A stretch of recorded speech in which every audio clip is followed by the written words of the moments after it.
What did you cut with this? Ya. Bak.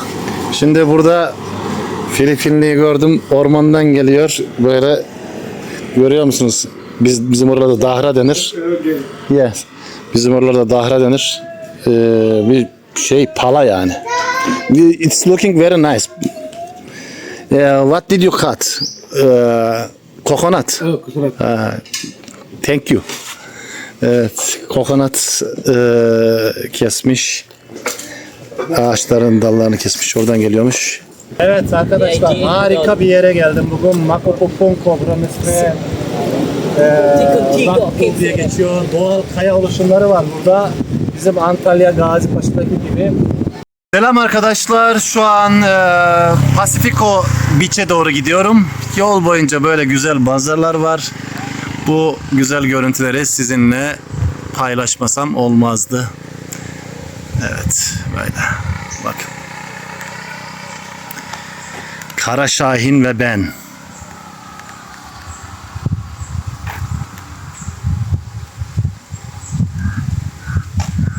Buranın drone görüntüleri var. Çok güzel görünüyor arkadaşlar. Tabii benim öyle bir donanımım olmadığı için size drone gösterisi de yapamayacağım. İnternette görebilirsiniz. Gerçekten Filipinlerin bütün adaları cennet gibi arkadaşlar. Doğalarını çok iyi korumuşlar. Ben daha önce Malezya'da, Tayland'da ve Singapur'da bulundum. Yani ben açıkçası Tayland'da ve Malezya'da bu derecede güzel bir doğa görmedim. Tayland özellikle çok turistik hale gelmiş.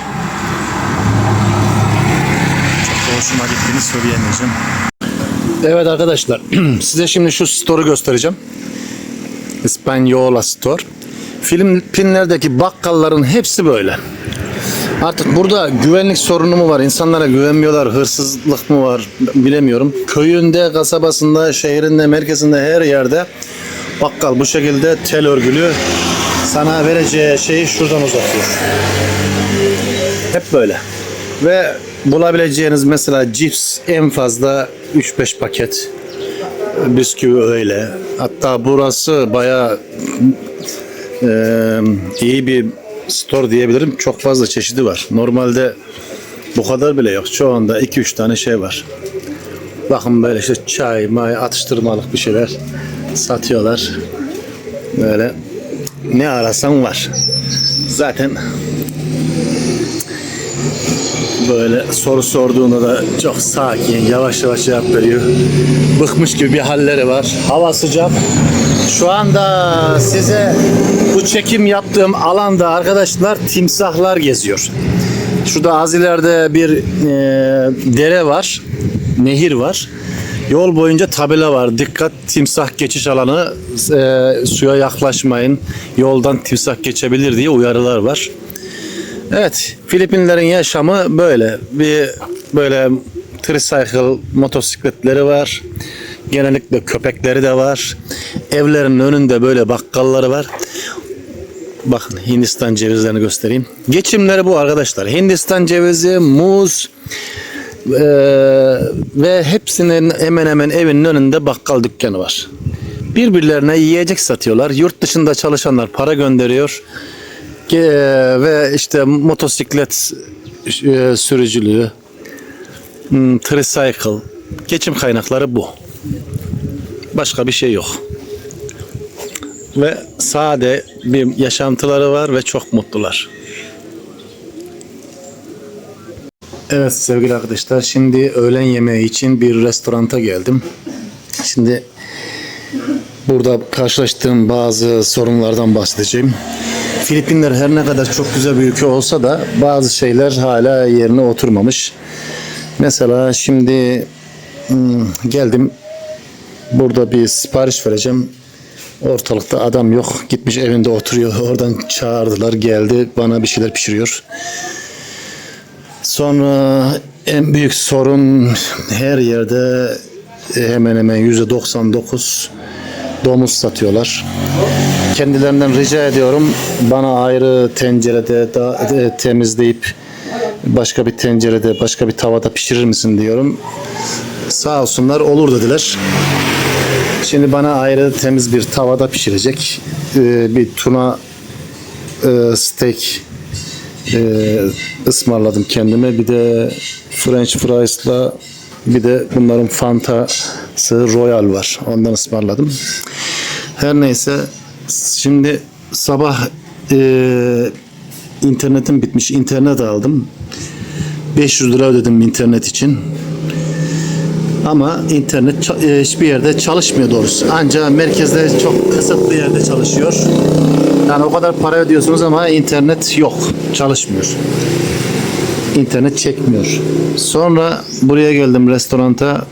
Wi-Fi'niz var mı dedim. Var. 5 poze verirsen veriyoruz müşterilerimize dedim. Ya dalga mı geçiyorsun dedim. Yok, ciddiyim diyor. Evet. Filipinler'de bunu sordum. Normalmiş. Burada yani müşterilerinden internet ücreti istiyorlar.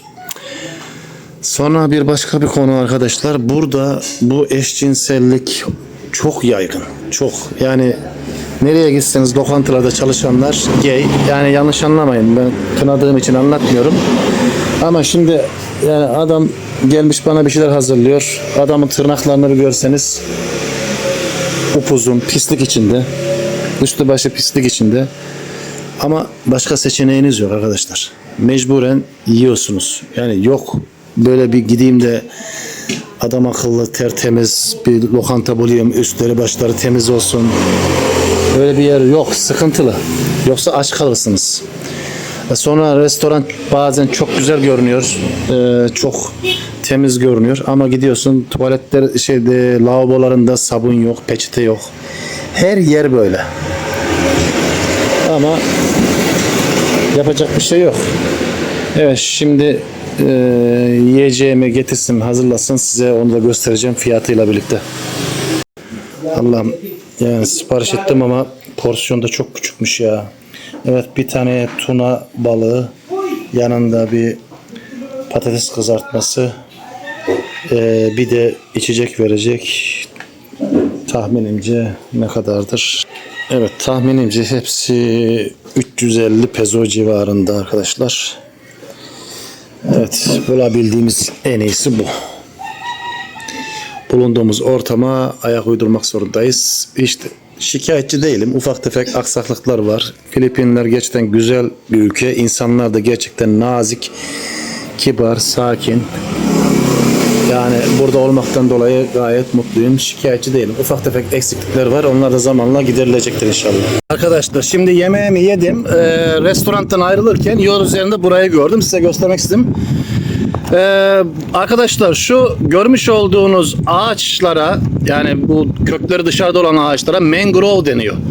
Ben daha önce Malezya'da bir mangrove turuna katılmıştım. Filipinler'de de var mangrove turu. Yalnız buradaki yola çok yakın ve çok güzel görünüyor. Size göstermek için durdum. Bakın. Ve şunu da ilave edeyim. Az önce mesela 2 kilometre aşağıda yolda tabelalar vardı. Timsah çıkabilir yola, dikkatli olun diye.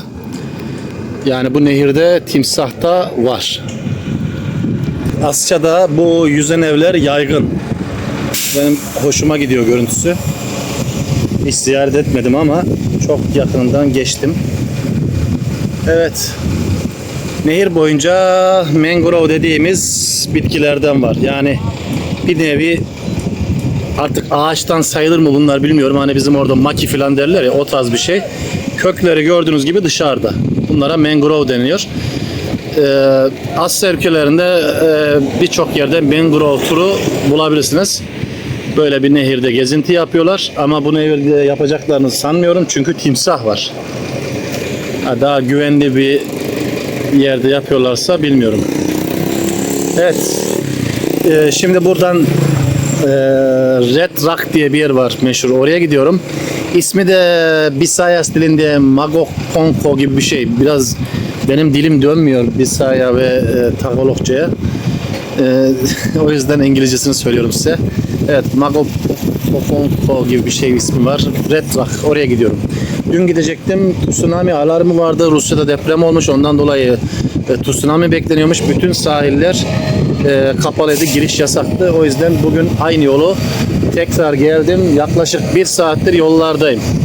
Yani kaldığım yer merkez. Merkezden buraya neredeyse 1 saatte geldim. Havada biraz kapanmak üzere. Şimdi yüzebildiğim kadar 1 saat yüzüp ondan sonra yol üzerinde başka bir beach'te vakit bulabilirsem tekrardan yüzeceğim. Şimdilik görüşmek üzere. Hoşçakalın. Sevgili arkadaşlar, şimdi Şarga Adası'nda Makapunko diye bir yere geldim. İngilizce ismi de Rock Pool diye geçiyor. Giriş 65 peso. Filipinlerin her yerinde olduğu gibi bir de ayrıca motosiklet park ücreti ödüyorsunuz. 20 peso da ona alıyorlar. İşte 85 peso ödeyerek buraya giriyorsunuz. Yani şimdi bu dayılar benim bileti soracaklar. Bileti nereye koydum? Şurada. Burada bir de bir şey var. Bir bileti 50 kişi kontrol ediyor. Oraya gidiyorsun, bir daha kontrol ediyor. Buraya gidiyorsun, bir daha. Her şeyi bir yere yazıyorlar. Yani döviz bozdurmaya gidiyorsun. Adam mesleğimi soruyor. Ne amaçla döviz bozdurduğumu soruyor. Yani işkence resmen. Hani derler ya gavur eziyeti diye. Gavur eziyeti. Yani ne yapacaksın sen benim ne iş yaptığımı, ne amaçla döviz bozdurduğumu. Bir de diyor ki kameraya bak. Aynı hani pasaport polisleri havalanda kameraya baktırır ya. Döviz bürosunda bir de kameraya baktırıyor sana. Fotoğrafını çekiyor. Ondan sonra bir sürü bilgi dolduruyorsun.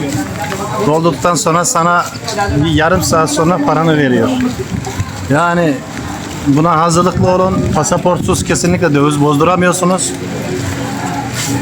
Her şey prosedüre bağlı burada. Yani sıkıntılı. Evet, şimdi biletini göstereceğiz. Hello. Evet. Hello. Sir? Okay, sir. Thank you, sir. This is the rock pool. The back door is rock formation.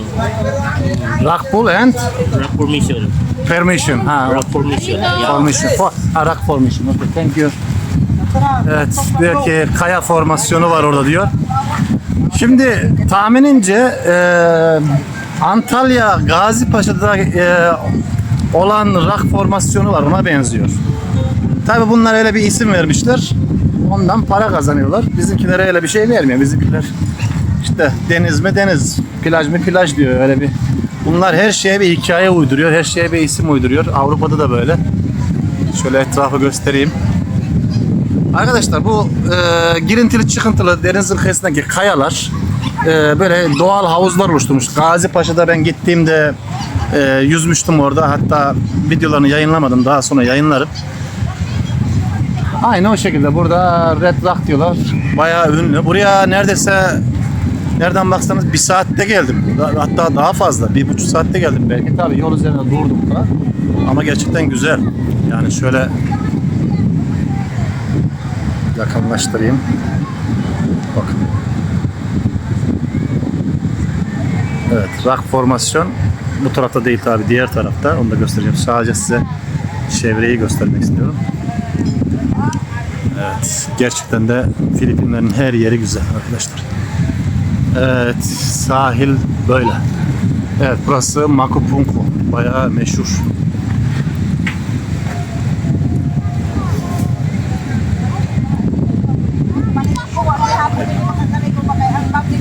Evet, karşıyı görüyorsunuz arkadaşlar. Orada bir kaya oluşumları var. İnsanlar orada yüzüyorlar. Şimdi oraya doğru gidiyoruz.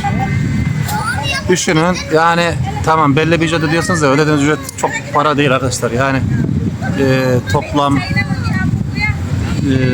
kaç lira ödedim?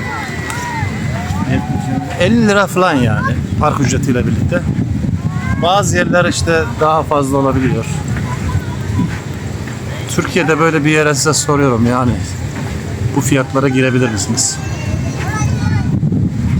Girseniz bile başka şeyden acısını çıkarırlar. Bakın şu anın güzelliğine. Tabii ben buraya biraz gelmekte geç kaldım. İşlerim vardı. Immigration ofise gittim. Vize süremi uzattım. İlk defa bir ülkede daha fazla kalmak istiyorum. Çünkü her yer cennet gibi. İnsanlar samimi, güler yüzlü, kibar. Turiste karşı çok iyiler, çok saygılılar. Hayatımda ben bu kadar saygı görmedim başka bir yerde. Yani yaklaşık 35 civarında ülke gezdim. Hiçbir yerde bu kadar saygı gördüğümü hatırlamıyorum. Gerçekten de turisti çok seviyorlar. Tabii turistten de ülke bir gelir elde ediyor doğal olarak. Ama başka ülkeler de elde ediyor. Mesela İtalya, İspanya. Adamın yüzüne bakmazlar. Çünkü doymuşlar. Burası öyle değil. Burada yani sizinle işi olmayan insanlar da saygılı, kibar, size güler yüz gösteriyorlar. Yani adam mesela çiftçi, turizmle işi yok veya tamirci ama yani dolaylı olarak var ama direkt yok. Yine de çok kibar, saygılı. Evet arkadaşlar şu kaya formasyonlarını görüyorsunuz. Biraz sonra işte bunlar şöyle oyuntuların büyüklerini düşünün. Doğal havuz oluşturmuşlar. İçine su dolmuş. Orada işte yüzüyorsunuz. Dediğim gibi aynısı Antalya Gazipaşa'da da var.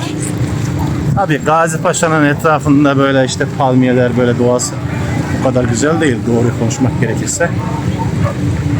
Ama var. Yani ülkemiz de cennet gibi. Ama biz yeterince koruyamadık. O ayrı bir konu. O ayrı bir kanayan yara.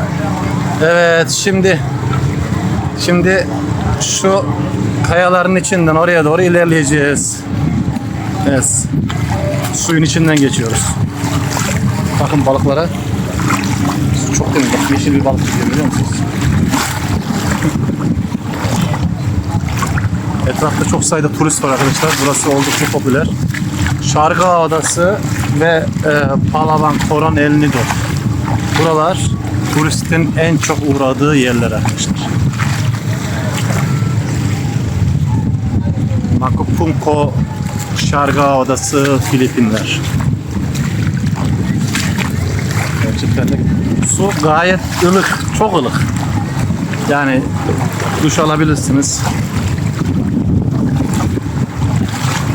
Ben biraz geç kaldım desem de aslında güzel. Yani bu saatte de biraz daha serin serin girerim.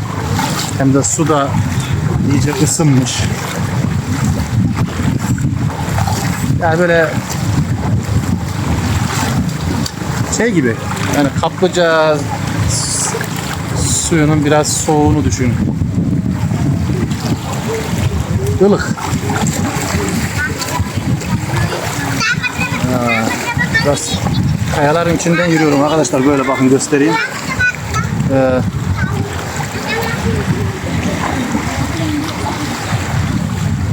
O yüzden biraz çekim yaparken zorlanıyorum. Ama gerçekten eğlenceli yani. Ayağında deniz ayakkabısı olmayanlar zorlanıyor. Allah'tan benim ayağımda sandalet var. Gerçekten de kolay değil yani. Eğer ayağınızda bir deniz ayakkabısı yoksa kolay değil. Kendimi Saadettin Teksoy gibi hissettim arkadaşlar. Bakın balıklar görüyor musunuz? Kendimi Saadettin Teksoy gibi hissettim. Tabi bunu söyleyince biraz yaşımız da ortaya çıkıyor. Eskiden meşhur bir televizyon muhabiri vardı, Saadettin Teksoy. Böyle biraz zorlu koşullarda çekim yapardı. Ben Saadettin Teksoy derdi. Evet, kendimi biraz şu anda öyle hissettim. Evet, sonuçta yüze vardık, evet. Bakın. Bayağı bir yolculuk geldim ama şu manzara da görmeye değer gerçekten. Hakikaten muhteşem bir manzara var arkadaşlar. Dün tsunami alarmı vardı. Tsunami vardı. Plajlara giriş yasaktı. Buranın 5-10 kilometresi yakınına kadar geldim. Hello. Daha sonra dönmek zorunda kaldım çünkü plajlara giriş yasaktı. Rusya'da deprem olmuş. Depremde tsunami etkisi yaratmış. Kamçatka'da olmuş sanırım. O yüzden de birkaç tane böyle plaja uğradım. Kabul etmediler içeriye. Evet, burası da büyük havuz. Bakın insanlar yüzüyorlar. Çok güzel görünüyor arkadaşlar. Kasi mami. Vallahi güzel. Yani her yer bu kadar güzel olur mu bir ülkede? We go first.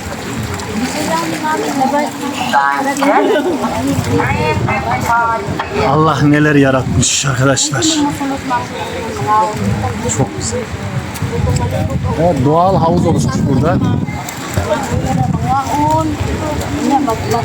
Arkadaşlar ben size bir şey söyleyeyim mi? Ben Tayland'a, Malezya'ya da gittim. Tayland falan hikaye. Yani Filipinlerin yanında bana göre hiçbir şey. Malezya için de bunu söyleyebilirim. Makupungko. Palagi po natin ito kasi ang ating mga gamit Birazdan da şu ilerideki dalgaları göstereceğim size.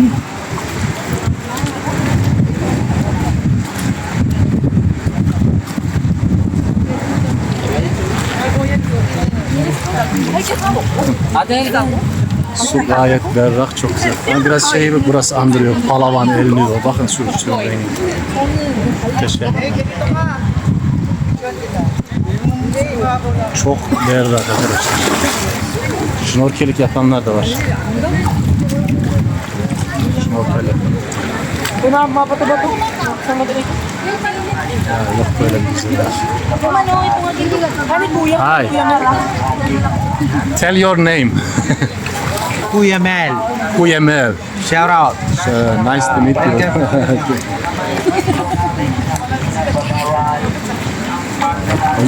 Bakın arkadaşlar suyun berraklığına bakar mısınız?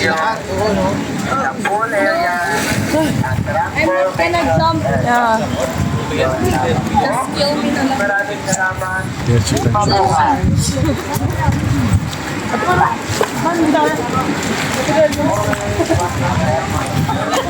Ha, ben bu kadar beklemiyordum açıkçası. Evet.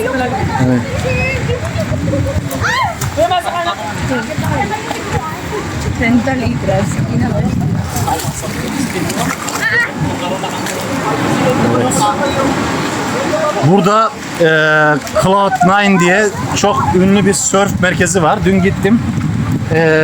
Tsunami'den dolayı kapalıydı. Videosunu gördüm, fotoğraflarını gördüm. Muhteşem görünüyor. Bakar mısınız arkadaşlar şunun güzelliğine ya? Şu Allah'ım. Süper, süper.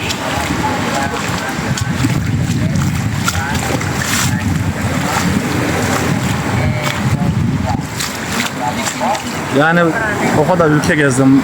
Burası kadar güzel olanı görmedim. Karşıda palmiyeler, kumsa.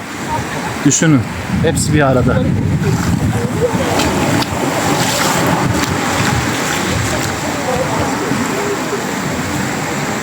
Tablo gibi arkadaşlar. Tablo.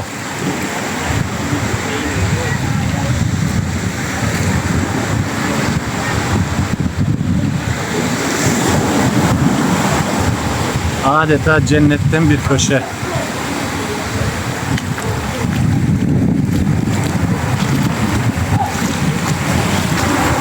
Bir de tsunami gelip buluyormuş şimdi beni. Dün Filipinler için tsunami uyarısı yapılmıştı. Evet. Low tide.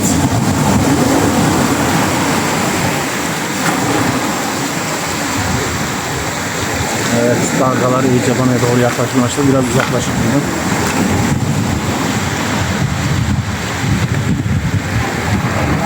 Şu yosunların arasında balıklar kaçışıyor. Su çok temiz.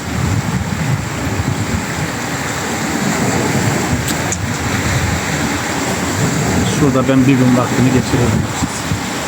Keşke daha erken gelseymişim.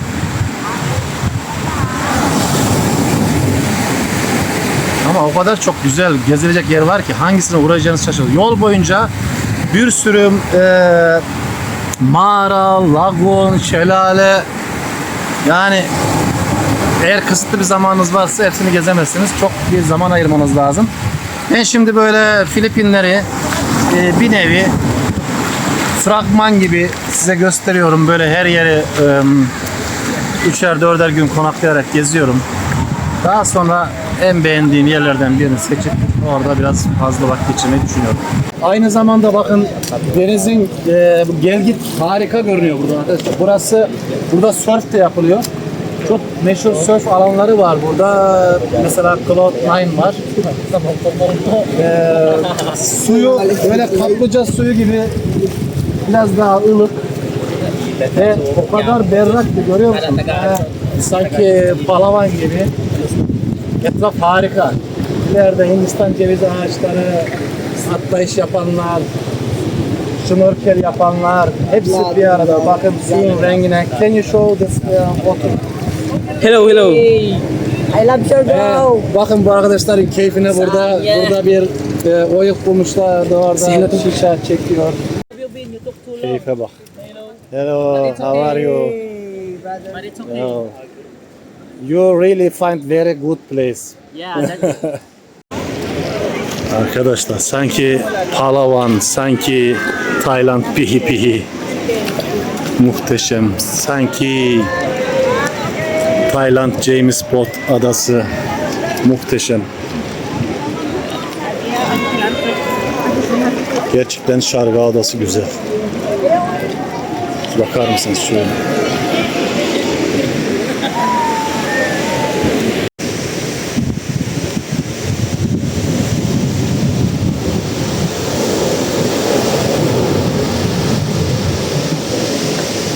Evet, dalgalar gitgide artıyor ve su kıyıya hızlı ulaşmaya devam ediyor. Buradan bir gitmem lazım benim. Çünkü dün tsunami uyarısı yaptılar. Anında Allah korusun bizi yakalayacak. Hoşça.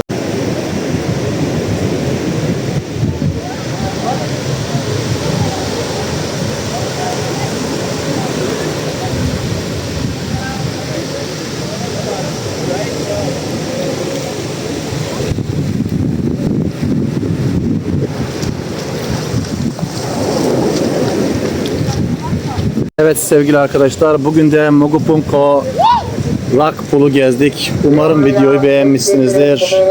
Şimdi birazdan bu bölgeyi kapatacaklar. Kendinize iyi bakın. Hoşça kalın. İzlediğiniz için teşekkür ederim. Bende kalın arkadaşlar. Makikuha po at pakilipat sa mataas na lugar kasi yung tubig dagat is unti-unti nang tumataas.